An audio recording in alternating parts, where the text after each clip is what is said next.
এত বাজে, আমার সব বাচ্চাগুলোকে পেরে নিল সারা ছেচরা মালিক। তেমনি এত বড় করিনি, তোর বাচ্চাদের বিক্রি করব, করে আমি টাকা ইনকাম করব, ওই জন্য তো আমি আজকে তোর বাচ্চাগুলোকে সব পেরে নিয়েছি। আমরা মায়ের কাছে যাব, মায়ের কাছে। না বাবু, এবার তোমরা মাকে ভুলে যাও, এখন আমি তোমাদের সব। আমরা জানি তুমি খুব বাজে, তুমি খুব ছেচরা। ও মালিক, আমাকেও তো নাও, তারপর তো আমি দেখাই একটু মজাটা আমার। হ্যাঁ রে পাগলা, তোকে তো নিতেই হবে, তুই না হলে আমি কেটে খাবো কি দিয়ে এদের? এই দেখ কাটারি, আমাদের গায়ে তোর একদম ছাপ বসাবি না, তোকে ধরে এক চড় মেরে তোর মাথা ঘুরিয়ে দেবো। ও মালিক, তুমি আমাকে একবার হাতে নাও, ওকে আমি এক ঘা দেবো, পুরো কেটে যাবে, তারপর সারা বুঝতে পারবে, তারপর আমাকে চিনতে পারবে।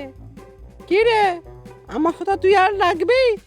ও বাবা গো, মেরে দিল গো, বাবা গো মেরে দিল গো, কি জোর মারলো গো, ও বাবা গো, মা গো বাঁচাও গো, আমাকে কেউ গো বাঁচাও। দেখেছিস তো আমার কত সাহস, তোকে এক কোপে একদম দু ভাগ করে দিয়েছি, ফোকাস করে একদম